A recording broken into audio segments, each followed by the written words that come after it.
दोस्तों नमस्कार, ये है मार्गदर्शन फॉर सिविल सर्विसेज। मैं अनुराग चौधरी। दोस्तों, नागरिक शास्त्र अथवा राजनीति विज्ञान से आयोजित विभिन्न परीक्षाओं के लिए उपयोगी चैप्टर वाइज प्रैक्टिस सेट के अंतर्गत आज की वीडियो में हम सॉल्व करेंगे भारत के संवैधानिक विकास और संविधान सभा से संबंधित महत्वपूर्ण प्रश्नों को, जो आपके आगामी परीक्षाओं जैसे LT grade, TGT, PGT, government inter college प्रवक्ता, गवर्नमेंट डिग्री कॉलेज, उच्चतर शिक्षा असिस्टेंट प्रोफेसर, केंद्रीय विद्यालय संगठन और नेट जेआरएफ राजनीति विज्ञान के लिए बहुत ही उपयोगी है। तो आइए शुरू करते हैं आज का वीडियो।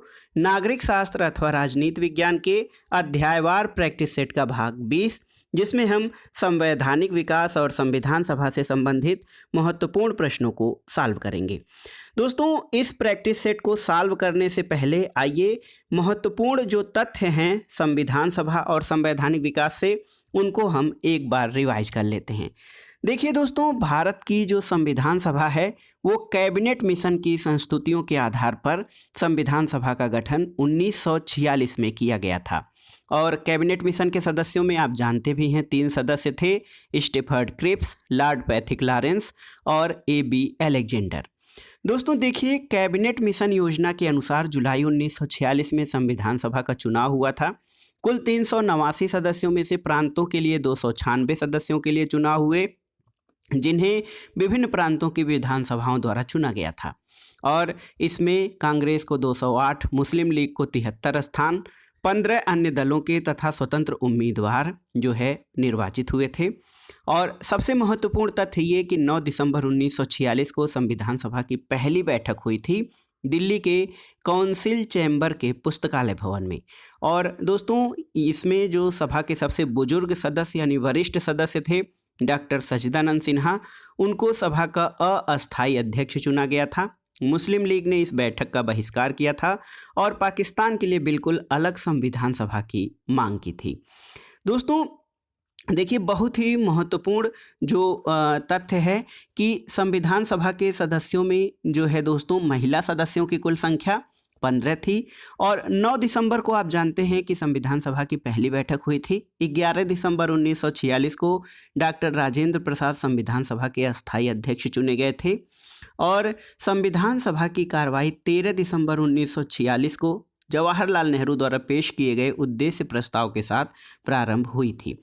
देखिए, इसमें दोस्तों बी.एन. राव द्वारा संविधान सभा का जो प्रस्ताव तैयार किया गया था, प्रारूप, इस पर विचार विमर्श के लिए 29 अगस्त 1947 को एक संकल्प पारित करके प्रारूप समिति का गठन किया गया था। और आप जानते हैं कि प्रारूप समिति के सदस्यों की संख्या 7 थी, जिसमें डॉक्टर भीमराव अंबेडकर अध्यक्ष थे।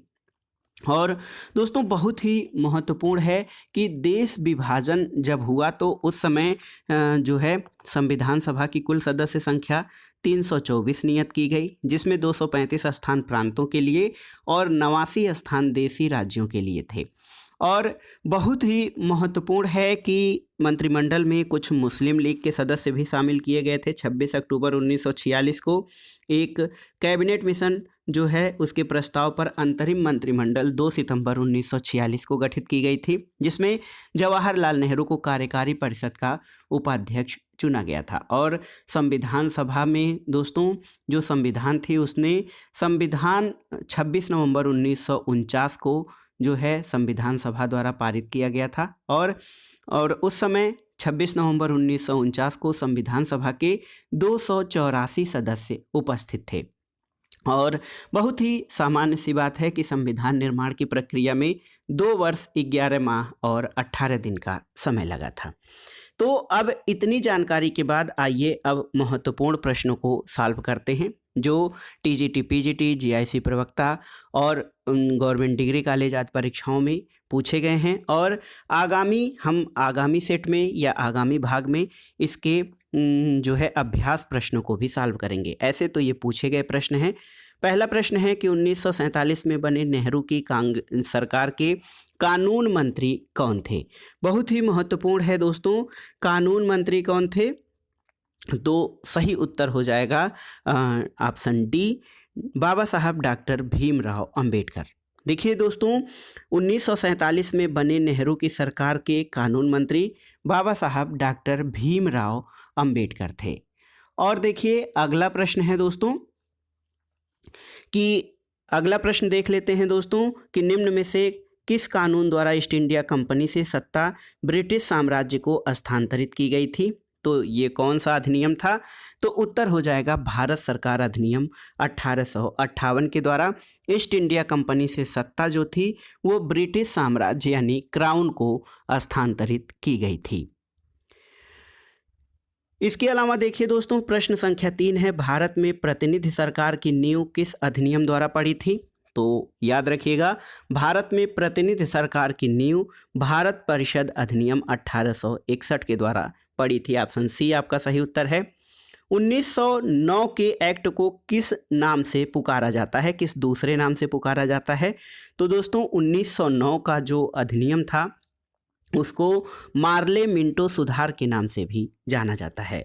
भारत सरकार अधिनियम 1919 को जो है किस अन्य नाम से जाना जाता है? तो 1919 का अधिनियम मॉन्टेग्यू चेम्सफोर्ड रिपोर्ट पर आधारित है और इसको मॉन्टेग्यू चेम्सफोर्ड जो है सुधार अधिनियम भी कहा जाता है। अगला प्रश्न है दोस्तों, द्वैध शासन प्रणाली प्रांतों में लागू की गई थी किसके द्वारा? तो उत्तर है 1919 के अधिनियम द्वारा। द्वैध शासन प्रणाली प्रांतों में जो द्वैध शासन प्रणाली है दोस्तों वो 1919 के अधिनियम द्वारा लागू की गई थी। अगला प्रश्न है कि भारत सरकार अधिनियम 1935 ने क्या व्यवस्था की थी? तो उत्तर है कि 1935 के भारत सरकार अधिनियम ने भारतीय संघीय व्यवस्था का प्रबंधन किया था। अगला प्रश्न है, प्रांतीय स्वायत्तता का प्रावधान निम्न में से किसके अंतर्गत किया गया था? तो दोस्तों जो प्रांतीय स्वायत्तता थी इसका प्रावधान 1935 के भारत सरकार अधिनियम द्वारा किया गया था। ऑप्शन ए आपका सही उत्तर हो जाएगा। अगला प्रश्न है, निम्नांकित में से किस एक अधिनियम में सिख, यूरोपी और भारतीय क्रिश्चियनों के लिए सांप्रदायिक निर्वाचन शामिल है? तो सांप्रदायिक निर्वाचन इसमें सिख, यूरोपी और भारतीय क्रिश्चियन इन सभी के लिए जो सार्वजनिक जो सांप्रदायिक निर्वाचन है ये 1935 के भारत शासन अधिनियम द्वारा शामिल है। तो ऑप्शन डी आपका सही उत्तर हो जाएगा। अगला प्रश्न है दोस्तों, किस अधिनियम के द्वारा भारत में संघीय न्यायालय स्थापित किया गया था?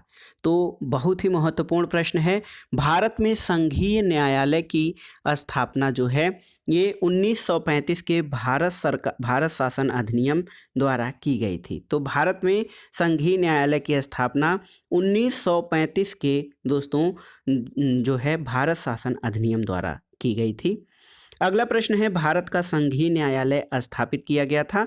तो 1935 के भारत शासन अधिनियम के आधार पर 1937 में भारत का संघीय न्यायालय स्थापित किया गया था। अगला प्रश्न है, साइमन कमीशन की नियुक्ति का कारण नहीं बताया जाता वो है? पहला है कि ब्रिटेन में आम चुनाव, दूसरा है गांधी जी के असहयोग आंदोलन का प्रारंभ करने की धमकी, तीसरा है स्वराज दल को कमजोर करना और चौथा है राष्ट्रवाद को कमजोर करना। तो इसमें सही उत्तर हो जाएगा ऑप्शन बी। दोस्तों साइमन कमीशन की नियुक्ति का एक कारण ये नहीं बताया जाता है गांधी जी द्वारा असहयोग आंदोलन आरंभ करने की धमकी को। अगला प्रश्न है दोस्तों, नेहरू समिति रिपोर्ट में निम्नलिखित में से कौन एक संस्तुति नहीं की गई थी? देखिए भारत अन्य अधिराज्यों की तरह माना जाना चाहिए, केंद्र में मुस्लिमों के लिए सीटें आरक्षित नहीं होंगी, संसद द्विसदनात्मक हो और सिंध एक मुस्लिम बहुल प्रांत होगा। तो ये जो ऑप्शन डी है आपका ये नेहरू समिति रिपोर्ट में संस्तुति नहीं की गई थी, जबकि ए, बी और सी संस्तुतियां या सिफारिशें ये नेहरू समिति रिपोर्ट में की गई थी। अगला प्रश्न है, निम्नलिखित में से कौन सा एक नेहरू समिति रिपोर्ट 1928 के स्रोत से भारत के संविधान में समाविष्ट किया गया है?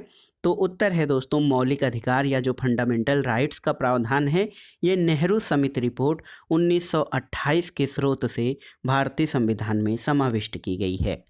अगला प्रश्न है, निम्नलिखित में से कौन सा सही है? तो देखिए सही उत्तर है मूल अधिकारों को भारतीय संविधान में सम्मिलित करने के लिए 1928 की नेहरू रिपोर्ट ने समर्थन किया था। तो ऑप्शन ए आपका सही उत्तर हो जाएगा। अगला प्रश्न है दोस्तों देखिए, कैबिनेट मिशन भारत कब आया था? तो सही उत्तर क्या हो जाएगा? 24 मार्च 1946 को दोस्तों। ऑप्शन बी आपका सही उत्तर है। कैबिनेट मिशन दोस्तों 24 मार्च 1946 को भारत आया था। और आप जानते हैं कि कैबिनेट मिशन की सिफारिशों या संस्तुतियों के आधार पर संविधान का निर्माण करने वाली संविधान सभा का गठन जुलाई 1946 में किया गया था।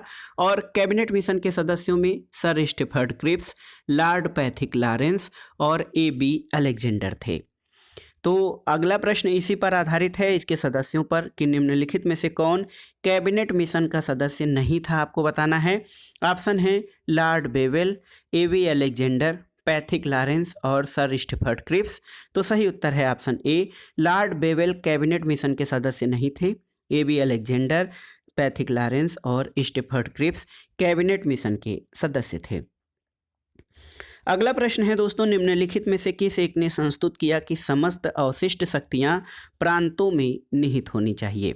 तो ये जो संस्तुति थी ये कैबिनेट मिशन द्वारा दी गई थी कि समस्त अवशिष्ट शक्तियां केंद्र में नहीं बल्कि प्रांतों में निहित होनी चाहिए। अगला प्रश्न है, कौन सी योजना के प्रस्ताव से संविधान सभा की स्थापना हुई है?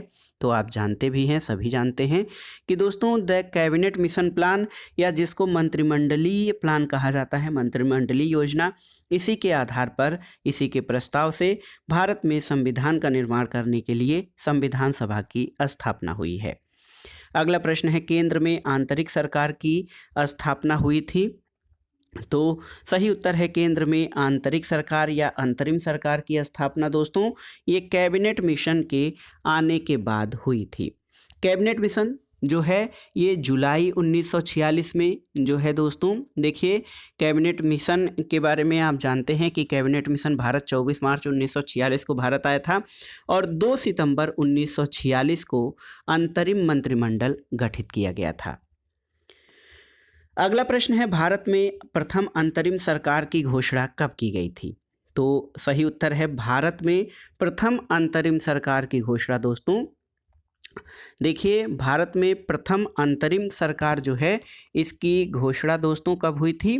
तो सही उत्तर आपका हो जाएगा ऑप्शन बी, 24 अगस्त 1946 को। दोस्तों 24 अगस्त 1946 को भारत में प्रथम अंतरिम सरकार की घोषणा की गई थी। अगला प्रश्न है, 1946 में भारत में अंतरिम सरकार का मुखिया कौन था? तो देखिए पंडित जवाहरलाल नेहरू, ऑप्शन डी आपका सही उत्तर हो जाएगा। जवाहरलाल नेहरू दोस्तों 1946 में गठित अंतरिम सरकार में कार्यकारी परिषद के उपाध्यक्ष, विदेशी मामले और राष्ट्रमंडल के मुखिया थे। अगला प्रश्न है, निम्नलिखित में से किस कांग्रेस सदस्य ने माउंटबेटन योजना को अस्वीकार कर दिया था? ऑप्शन है जे.बी. कृपलानी, जी.बी. पंत, मौलाना अबुल कलाम आज़ाद या सरदार पटेल। तो सही उत्तर है मौलाना अबुल कलाम आज़ाद। दोस्तों मौलाना अबुल कलाम आज़ाद ने माउंटबेटन योजना को अस्वीकृत कर दिया था। अगला प्रश्न है, द इंडियन इंडिपेंडेंस बिल, जिसका लक्ष्य भारत और पाकिस्तान के बीच ब्रिटिश इंडिया का विभाजन करना था, उसको ब्रिटिश संसद में कब प्रस्तुत किया गया था? तो ऑप्शन देखते हैं, जुलाई 2, 1947, 4 जुलाई 1947, 8 जुलाई 1947 या 10 अगस्त 1947। तो उत्तर है, सही उत्तर आपका हो जाएगा ऑप्शन बी, 4 जुलाई 1947 को भारतीय स्वतंत्रता जो विधेयक है उसको ब्रिटिश संसद में प्रस्तुत किया गया था। अगला प्रश्न दोस्तों कथन कारण से संबंधित है। देखिए भारतीय स्वतंत्रता अधिनियम 1947 ने भारत में ब्रिटिश शासन का अंत किया और कारण है कि भारतीय स्वतंत्रता अधिनियम 1947 ने भारत के लिए एक नए विस्तृत संविधान की व्यवस्था की। तो इसमें देखिए दोस्तों ए सही है लेकिन आर गलत है। आर क्यों गलत है? क्योंकि भारतीय स्वतंत्रता अधिनियम 1947 ने भारत के लिए एक नए विस्तृत संविधान की व्यवस्था नहीं की, बल्कि भारतीय स्वतंत्रता अधिनियम ने दोस्तों भारत और पाकिस्तान 2 अधिराज्यों के गठन की बात कही और भारत में जो विस्तृत संविधान की व्यवस्था ये कैबिनेट मिशन की संस्तुतियों के आधार पर जो संविधान सभा गठित हुई थी उसने भारत के लिए संविधान का निर्माण किया। अब आइए संविधान सभा यानी कॉन्स्टिट्यूशनल असेंबली से संबंधित महत्वपूर्ण प्रश्नों को देखते हैं। देखिए दोस्तों भारतीय संविधान का निर्माण निम्नलिखित में से किसने किया था? तो बताने की जरूरत नहीं, आप जानते हैं कि संविधान सभा द्वारा किया गया था भारतीय संविधान का निर्माण। अगला प्रश्न है भारतीय संविधान सभा या कॉन्स्टिट्यूएंट असेंबली की स्थापना वर्ष कब है? तो ये है 1946। और दोस्तों जुलाई 1946 में संविधान सभा का गठन किया गया था और 9 दिसंबर 1946 को इसकी जो है पहली बैठक हुई थी। संविधान सभा के अंतरिम अध्यक्ष कौन थे? तो उत्तर है दोस्तों संविधान सभा के अंतरिम अध्यक्ष या अस्थायी अध्यक्ष डॉक्टर सच्चिदानंद सिन्हा थे।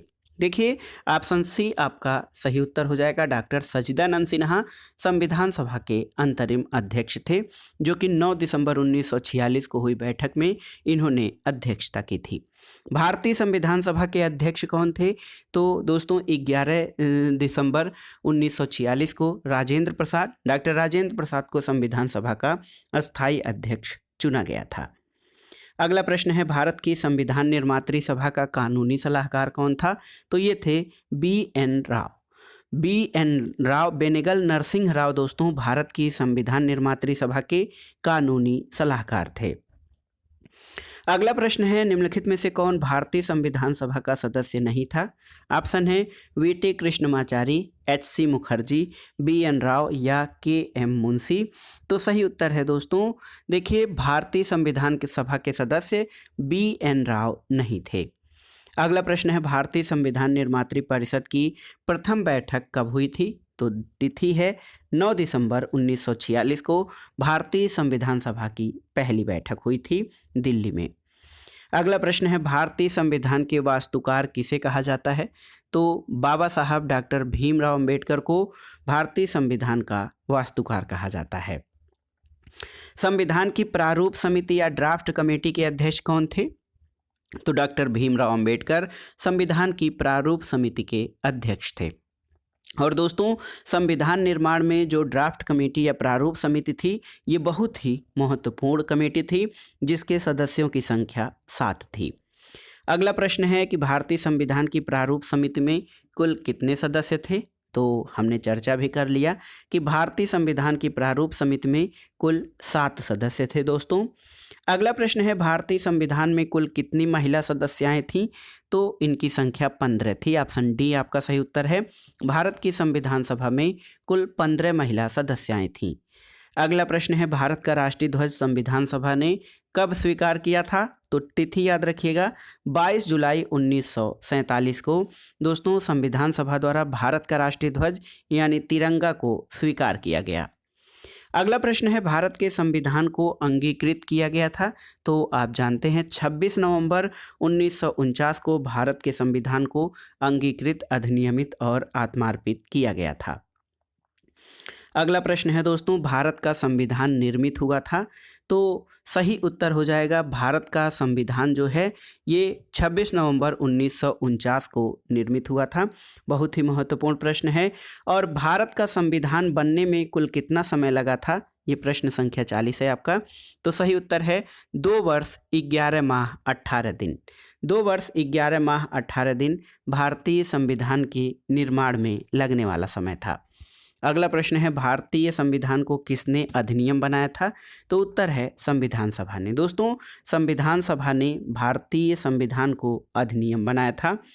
अगला प्रश्न है स्वाधीन भारत के संविधान पर संविधान सभा के सदस्यों के हस्ताक्षर कब हुए थे? तो सही उत्तर है 24 जनवरी 1950 को। बहुत ही महत्वपूर्ण है दोस्तों, बहुत ही महत्वपूर्ण है। और ये 24 जनवरी 1950 को 24 जनवरी को जो है दोस्तों संविधान सभा के सदस्यों के हस्ताक्षर संविधान पर हुए थे। ऑप्शन डी आपका सही उत्तर है। और देखिए अगला प्रश्न है भारतीय संविधान के लागू होने की तिथि क्या है? तो ये तिथि है 26 जनवरी 1950 और इसी दिन भारत एक गणतंत्र के रूप में अपना नया संविधान लागू किया था। अगला प्रश्न है भारत एक गणतंत्र कब बना? तो 1950 में दोस्तों भारत गणतंत्र बना। पहले पार्ट में हमने देखा दोस्तों जो प्रश्न जो संवैधानिक विकास और संविधान सभा से विभिन्न परीक्षाओं में पूछे गए हैं। आगे ये जो अभ्यास सेट या अभ्यास सत्र हम जारी करने जा रहे हैं, ये आगामी परीक्षाओं के लिए बहुत ही उपयोगी हैं। इनको भी आप बहुत अच्छे से देखिएगा। अगला प्रश्न है, निम्नलिखित में से संविधान सभा के बारे में गलत कथन कौन सा है? तो सभी कथनों को देख लेते हैं। पहला है कि इसने बड़ी संख्या में समितियों की मदद से काम किया, जिसमें से प्रारूप समिति सबसे महत्वपूर्ण थी, सही है। अल्पसंख्यक समुदाय जैसे ईसाई, एंग्लो इंडियन और पारसियों को सभी में पर्याप्त प्रतिनिधित्व दिया गया, सही है। और इसका निर्वाचन सार्वभौम वयस्क मताधिकार के आधार पर किया गया था, तो ये सही नहीं है। दोस्तों, संविधान सभा के सदस्यों का जो निर्वाचन है ये सार्वभौमिक वयस्क मताधिकार के आधार पर नहीं किया गया था। इसीलिए ये दोस्तों जो सदस्य थे संविधान सभा के, उनको विभिन्न प्रांतों की विधानसभाओं द्वारा जो है विधानसभा में जो प्रतिनिधि थे उनके द्वारा चुना गया था, तो इसलिए ऑप्शन सी आपका सही नहीं है। और इसकी चुनाव प्रक्रिया 1935 के अधिनियम के 6वीं अनुसूची पर आधारित थी। कर, संपत्ति और शैक्षणिक योग्यता के कारण मताधिकार सीमित था, तो सही उत्तर हो जाएगा ऑप्शन सी आपका सही उत्तर नहीं है। संविधान सभा के सदस्यों का चुनाव सार्वभौम वयस्क मताधिकार के आधार पर नहीं किया गया था। अगला प्रश्न है दोस्तों, संविधान सभा ने डॉक्टर भीमराव अंबेडकर की अध्यक्षता में प्रारूप समिति का गठन कब किया? तो सही उत्तर क्या है? 29 अगस्त 1947। प्रारूप समिति का गठन कब किया गया था? याद रखिएगा, 29 अगस्त 1947 को बाबा साहब डॉक्टर भीमराव अंबेडकर की अध्यक्षता में। विस्तार में जान लेते हैं दोस्तों। ये प्रारूप समिति के सदस्यों की संख्या 7 थी, जिसमें डॉक्टर भीमराव अंबेडकर अध्यक्ष, एन गोपालास्वामी अयंगर, अल्लाद कृष्ण स्वामी अय्यर, कन्हैयालाल माणिकलाल मुंशी, सैयद मोहम्मद सादुल्ला, एन माधवराव दोस्तों BL मित्र के स्थान पर आए थे। और DP खेतान 1984 में इनकी मृत्यु के बाद TT कृष्णमाचारी को एक सदस्य बनाया गया था। और दोस्तों, संविधान सभा में एक प्रश्न पूछता है कि डॉक्टर अंबेडकर का निर्वाचन कहाँ से हुआ था? तो ये हुआ था वेस्ट बंगाल से। संविधान सभा में डॉक्टर भीमराव अंबेडकर का निर्वाचन पश्चिम बंगाल से हुआ था। अगला प्रश्न सुमेलित करना है दोस्तों। देखिए, इसमें कुछ आपके प्रावधान हैं और दूसरी सूची में अधिनियम है। नियंत्रण परिषद की स्थापना तो पिट्स इंडिया एक्ट 1784 के द्वारा, सर्वोच्च न्यायालय की स्थापना रेगुलेटिंग एक्ट 1773 के द्वारा। इसके अलावा इंग्लिश मिशनरियों को भारत में कार्य करने की अनुमति, ये चार्टर अधिनियम 1813 के द्वारा। और गवर्नर जनरल की परिषद में कानूनी सदस्य की नियुक्ति चार्टर एक्ट 1833 के द्वारा। तो सही उत्तर हो जाएगा 2, 1, 3 और 4। सही उत्तर ऑप्शन बी हो जाएगा, आपका ऑप्शन बी सही उत्तर है। अगला प्रश्न है दोस्तों, किस अधिनियम के द्वारा ब्रिटिश संसद ने चाय और चीन के साथ व्यापार को छोड़कर ईस्ट इंडिया कंपनी के भारत के साथ व्यापारिक एकाधिकार को समाप्त कर दिया? तो ये अधिनियम था दोस्तों 1813 का चार्टर अधिनियम, जिसके द्वारा ब्रिटिश संसद ने चाय और चीन के साथ व्यापार को छोड़कर ईस्ट इंडिया कंपनी के भारत के साथ व्यापारिक एकाधिकार को समाप्त कर दिया था। अगला प्रश्न है, निम्नलिखित में से कौन सी एक मुगल विरासत है जो अंग्रेजों ने भारतीय प्रशासन तक पहुंचा दी? ऑप्शन है सरकार की संघीय व्यवस्था, जिला प्रशासन, सैनिक प्रशासन या सचिवालय व्यवस्था। तो सही उत्तर है ऑप्शन सी सैनिक प्रशासन। दोस्तों, सैनिक प्रशासन मुगल विरासत है जो अंग्रेजों ने भारतीय प्रशासन तक पहुंचा दिया। अगला प्रश्न है कि निम्नलिखित में से किससे भारत में अंग्रेजी शिक्षा की नींव पड़ी है? देखिए, 1813 का charter act, general committee of public instruction 1823 या प्राच्यविद एवं आंग्लविद विवाद जो है, इसमें दोस्तों सही उत्तर हो जाएगा कि भारत में अंग्रेजी शिक्षा की नींव के लिए ये तीनों ही कारक उत्तरदायी रहे हैं। 1, 2 और 3, ऑप्शन डी आपका सही उत्तर है। अगला प्रश्न देखिए, बहुत ही महत्वपूर्ण है। सुमेलित करना है सूची X का सूची Y से। संविधान सभा के पहले उपाध्यक्ष, तो ये हो जाएंगे दोस्तों संविधान सभा के पहले उपाध्यक्ष HC मुखर्जी थे। प्रारूप समिति के मूलतः एकमात्र कांग्रेसी सदस्य कौन थे दोस्तों? तो ये थे KM मुंशी यानी कन्हैयालाल माणिकलाल मुंशी। इसके अलावा राजस्थान की रियासतों का प्रतिनिधित्व करने वाले संविधान सभा के सदस्य कौन थे? तो ये VT कृष्णमाचारी थे। और संघ संविधान समिति के अध्यक्ष कौन थे? संघ संविधान समिति के अध्यक्ष तो ये थे दोस्तों पंडित जवाहरलाल नेहरू, संघ संविधान समिति के अध्यक्ष। तो इस आधार पर 4, 4, 3, 1 और 2 आपका सही ऑप्शन हो जाएगा। देखिए 4 3 जो है 4 3 1 और 2, तो सही उत्तर हो जाएगा दोस्तों 4 3 1 2 के आधार पर ऑप्शन बी आपका सही उत्तर हो जाएगा। अगला प्रश्न है दोस्तों, संविधान निर्मात्री परिषद की झंडा समिति के अध्यक्ष कौन थे? तो बहुत ही महत्वपूर्ण है। देखिए दोस्तों, संविधान निर्मात्री परिषद की झंडा समिति के अध्यक्ष जे.बी. कृपलानी थे। ऑप्शन सी आपका सही उत्तर है। संविधान सभा का गठन प्रस्तावित किया गया था किसके द्वारा? तो दोस्तों, संविधान सभा का गठन जो है ये आपके देखिए संविधान सभा के गठन का प्रस्ताव ये क्रिप्स मिशन के द्वारा किया गया था। और संविधान सभा का गठन दोस्तों देखिए कैबिनेट मिशन के द्वारा संविधान सभा के गठन का प्रस्ताव किया गया था और कैबिनेट मिशन की संस्तुतियों के आधार पर संविधान सभा का गठन हुआ था। अगला प्रश्न है, निम्नांकित में से कौन सा एक भारत शासन अधिनियम 1935 में स्वीकार किया हुआ महत्वपूर्ण और अस्थायी अवयव नहीं है? देखिए, देश के लिए लिखित संविधान, विधानमंडल के लिए निर्वाचित और जवाबदेह प्रतिनिधि, एक संघ की योजना पर विचार और विधानमंडल के लिए सरकारी सदस्यों का समावाचित यानी नॉमिनेट किया जाना। तो दोस्तों, इसमें देखिए भारत सरकार अधिनियम 1935 में देश के लिए लिखित संविधान जो है इसका प्रावधान या अस्थायी अवयव नहीं है। ऑप्शन ए आपका सही उत्तर हो जाएगा। अगला प्रश्न है, भारतीय संविधान के निर्माण संबंधी निम्नलिखित कथनों में से कौन सही है? आपको बताना है। पहला कथन है कि पंडित नेहरू का उद्देश्य प्रस्ताव जो संविधान सभा द्वारा स्वीकार किया गया था संविधान के निर्माण पर असर था। सही है। उद्देशिका बहुत महत्वपूर्ण उद्देश्यों की पूर्ति करती है, ये भी सही है। और संविधान को भारत के लोगों ने आदेशित किया है, ये भी सही है। और राज्य के मुखिया को लोग प्रत्यक्ष रूप से निर्वाचित करते हैं, तो ये सही नहीं है, क्योंकि भारत में जो राष्ट्रपति है इनका निर्वाचन अप्रत्यक्ष मतदान द्वारा किया जाता है। तो जो है 1 2 3 आपके सही हैं। ऑप्शन ए आपका सही उत्तर हो जाएगा। अगला प्रश्न है, निम्नलिखित में से कौन संविधान के प्रारूप समिति के सदस्य थे? तो प्रारूप समिति के सदस्यों की कुल संख्या 7 थी, जिसमें देखिए एन गोपाला स्वामी अयंगर और अल्लाद कृष्ण स्वामी अय्यर। देखिए 1 और 3 ये संविधान सभा के सदस्यों में शामिल थे। ऑप्शन सी आपका सही उत्तर हो जाएगा। अगला प्रश्न है दोस्तों, किस अधिनियम ने भारतवासियों को अपने देश के प्रशासन में कुछ हिस्सा लेना संभव बनाया? तो ये था चार्टर एक्ट 1833, जिसके द्वारा भारतवासियों को अपने देश के प्रशासन में कुछ हिस्सा लेना संभव बनाया था। अगला प्रश्न है दोस्तों, कैबिनेट मिशन योजना के अंतर्गत संविधान निर्मात्री परिषद में प्रत्येक प्रांत को आवंटित सदस्य संख्या निर्धारित करने के लिए एक प्रतिनिधि कितनी जनसंख्या के अनुपात में था? तो ये 10 लाख व्यक्ति प्रति प्रतिनिधि जो है 10 लाख व्यक्तियों के जनसंख्या पर एक प्रतिनिधि का जो है चुनाव किया गया था। अगला प्रश्न है, संविधान सभा की प्रांतीय संविधान समिति के अध्यक्ष कौन थे?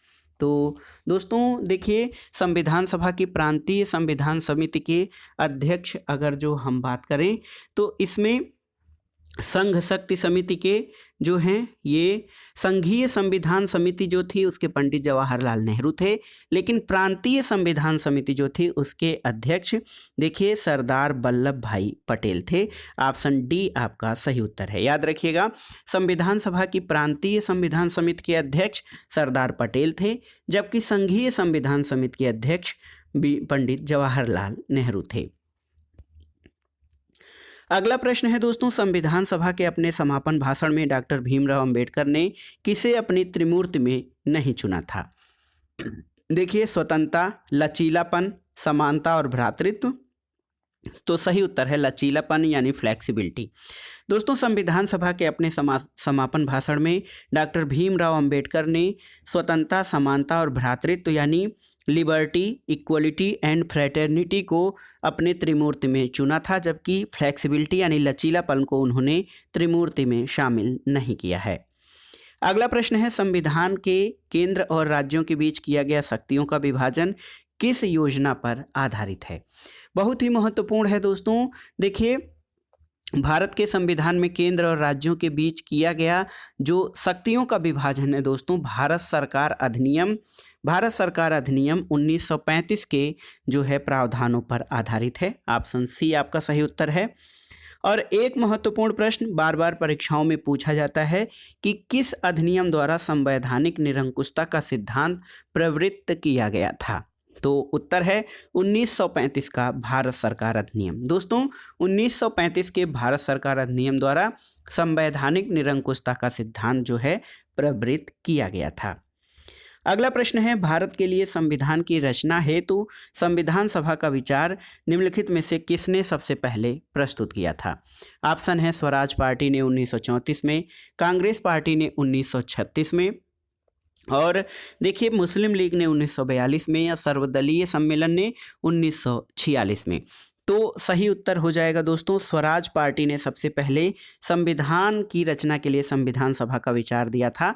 ऑप्शन ए आपका सही उत्तर हो जाएगा। तो बहुत ही महत्वपूर्ण है, सबसे पहले दोस्तों संविधान सभा का विचार स्वराज पार्टी द्वारा दिया गया था। अगला प्रश्न है, निम्नलिखित में से किस अधिनियम के अंतर्गत भारतीय विधान परिषद को बजट पर बहस करने की शक्ति मिली थी। तो ये था भारतीय परिषद अधिनियम, यानी council of Indian council act 1892 द्वारा दोस्तों भारतीय विधान परिषद को जो है बजट पर बहस करने की शक्ति मिली थी। अगला प्रश्न है, निम्नलिखित अधिनियमों में से किस अधिनियम के फलस्वरूप बर्मा भारत से अलग हुआ था। तो ये अधिनियम था 1935 का भारत शासन अधिनियम, जिसके द्वारा बर्मा भारत से अलग हुआ था। अगला प्रश्न है, देखते हैं दोस्तों, भारतीय विधान पालिका प्रथम बार द्विसदनीय कब बनाई गई। तो ये था 1919 का भारत सरकार अधिनियम।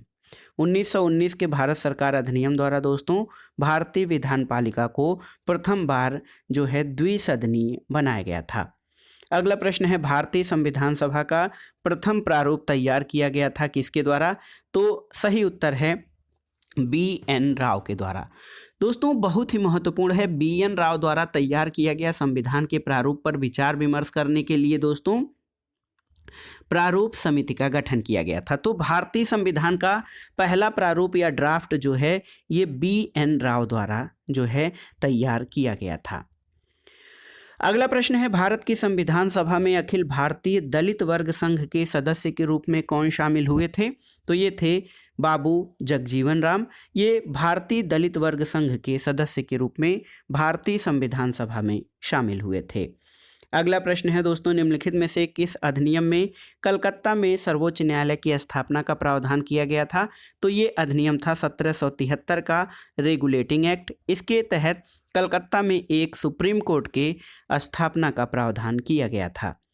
अगला प्रश्न है दोस्तों, भारत के संविधान का प्रारूप तैयार करने वाली संविधान सभा के सदस्यों को देखिए ऑप्शन ब्रिटिश संसद द्वारा नामित किया गया था, गवर्नर जनरल द्वारा नामित किया गया था, विभिन्न प्रांतों की विधानसभाओं द्वारा चुना गया था, या भारतीय राष्ट्रीय कांग्रेस और मुस्लिम लीग द्वारा चुना गया था। तो दोस्तों भारतीय संविधान का प्रारूप तैयार करने वाली संविधान सभा के जो सदस्य थे उनको विभिन्न प्रांतों की विधानसभाओं द्वारा चुना गया था, और इसी कारण जो हमारी संविधान सभा है उस पर एक आक्षेप लगाया जाता है कि ये लोकतांत्रिक नहीं थी, क्योंकि इसका गठन जो है सार्वभौम वयस्क मताधिकार प्रक्रिया के तहत नहीं किया गया था। अगला प्रश्न है दोस्तों, संविधान सभा में सदस्यों का चुनाव कैसे हुआ था। तो आप जानते हैं कि संविधान सभा में सदस्यों का चुनाव प्रांतीय विधानसभाओं के द्वारा किया गया था। अगला प्रश्न है कि निम्नलिखित में से किस अधिनियम ने केंद्र में द्वैध शासन प्रणाली को स्थापित किया था। तो दोस्तों केंद्र में द्वैध शासन प्रणाली भारत शासन अधिनियम 1935 के द्वारा स्थापित हुई थी। अगला प्रश्न बहुत ही महत्वपूर्ण है, एक कथन है कि अपनी राष्ट्रवादी प्रतिक्रिया में भारतीय संविधान के निर्माताओं ने अल्पसंख्यकों के हितों और भावनाओं के महत्व को कम करके आंका है। ये कथन किसका है। ऑप्शन है देखिए मॉरिस जोन्स का, हार्डग्रेव जूनियर का, अलेक्जेंड्रोविच का, या फिर आइवर जेनिंग्स का। सही उत्तर है आइवर जेनिंग्स का कथन है कि दोस्तों अपनी राष्ट्रवादी प्रतिक्रिया में भारतीय संविधान के निर्माताओं ने अल्पसंख्यक के हितों और भावनाओं के महत्व को कम करके आंका है। अगला प्रश्न है, निम्नलिखित में से संविधान सभा की संघ संविधान समिति का अध्यक्ष कौन था। तो हमने चर्चा भी किया है, संघ संविधान समिति के अध्यक्ष पंडित जवाहरलाल नेहरू थे। तो याद रखिएगा, संघ शक्ति समिति और संघ संविधान समिति के अध्यक्ष पंडित जवाहरलाल नेहरू थे। अगला प्रश्न है दोस्तों, देखिए बहुत ही महत्वपूर्ण है कि यहाँ पर संविधान सभा में डॉक्टर अंबेडकर का निर्वाचन संविधान सभा में कहाँ से हुआ था? तो ये लूसेंट में दिया है दोस्तों कि B.R. अंबेडकर का संविधान सभा में निर्वाचन पश्चिम बंगाल से हुआ था। ये प्रश्न बहुत ही महत्वपूर्ण है, देखते हैं। तो सही उत्तर हो जाएगा पश्चिम बंगाल से। हालांकि वो बम्बई के रहने वाले थे, लेकिन विधान परिषद पश्चिम बंगाल से बाबा साहब डॉक्टर भीमराव अंबेडकर का संविधान सभा में निर्वाचन हुआ था। अगला प्रश्न है दोस्तों, भारत सरकार अधिनियम 1935 ने निम्नलिखित में से क्या व्यवस्था की थी? आपको बताना है। ऑप्शन है अखिल भारतीय एकात्मक व्यवस्था, अध्यक्षात्मक व्यवस्था, राज्यपाल की शक्तियों की व्याख्या या अखिल भारतीय संघ की व्यवस्था का प्रावधान। तो सही उत्तर है दोस्तों भारतीय शासन अधिनियम 1935 ने अखिल भारतीय संघीय व्यवस्था का प्रबंध किया था। अगला प्रश्न है दोस्तों, किस वर्ष में जन गण मन को भारत के राष्ट्रगान के रूप में अपनाया गया था? तो सही उत्तर है 1950 में। डेट याद रखिएगा, 24 जनवरी 1950 को दोस्तों संविधान सभा ने राष्ट्रीय गान, जनगण मन को राष्ट्रगान और वंदे मातरम को राष्ट्रीय गीत जो है ये 24 जनवरी 1950 को इसे जनगण मन को राष्ट्रगान और वंदे मातरम को राष्ट्रीय गीत के रूप में अपनाया गया था। ये बहुत ही महत्वपूर्ण है। और 22 जुलाई 1947 को संविधान सभा द्वारा जो अपना राष्ट्रध्वज है तिरंगा उसके लिए अपनाया था, उसको 22 जुलाई को राष्ट्रीय ध्वज तिरंगा को अपनाया गया था। और दोस्तों 1950 डेट याद रखिएगा, 24 जनवरी 1950 को जनगण मन को भारत के राष्ट्रगान के रूप में स्वीकार किया गया। और इस प्रैक्टिस सेट का जो हम नागरिक शास्त्र अथवा राजनीति विज्ञान का प्रैक्टिस सेट सॉल्व कर रहे हैं, इसका आज के प्रैक्टिस सेट का लास्ट क्वेश्चन है कि राष्ट्रपति की अध्यादेश निर्गत करने की शक्ति कहाँ से प्रेरित है? तो उत्तर है ऑप्शन बी, भारत सरकार अधिनियम 1935 से। दोस्तों भारत सरकार अधिनियम 1935 भारतीय संविधान के निर्माण में बहुत ही महत्वपूर्ण है, क्योंकि कहा जाता है कि लगभग 200 प्लस आर्टिकल जो है भारतीय संविधान में 1935 के भारत सरकार अधिनियम से ही हूबहू उतार लिए गए हैं। और राष्ट्रपति की जो ऑर्डिनेंस जारी करने की शक्ति है किस अनुच्छेद के तहत है दोस्तों? तो ये आपको बताना है कि किस अनुच्छेद के तहत राष्ट्रपति अध्यादेश जारी कर सकता है। बहुत ही साधारण सा अनुच्छेद है, परीक्षाओं में बार बार पूछा भी जाता है। और आपके लिए एक प्रश्न है, और राष्ट्रपति की अध्यादेश निर्गत करने की शक्ति भारत सरकार अधिनियम 1935 से प्रेरित है। वर्तमान में किस अनुच्छेद में इसका प्रावधान है?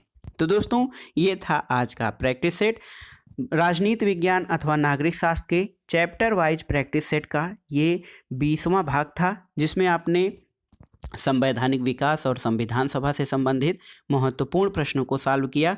ये प्रश्न आपके आगामी परीक्षाओं के लिए भी बहुत ही महत्वपूर्ण है।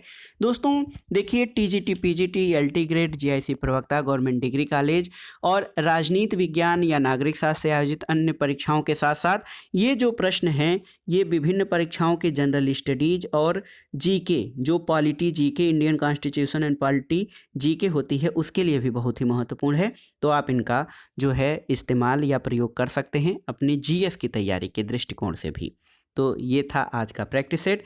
आपको कैसा लगा हमें कमेंट बॉक्स में ज़रूर बताइएगा। वीडियो को लाइक करें, शेयर करें और इस चैनल मार्गदर्शन फॉर सिविल सर्विसेज को सब्सक्राइब करें। वीडियो देखने के लिए धन्यवाद दोस्तों, नमस्कार।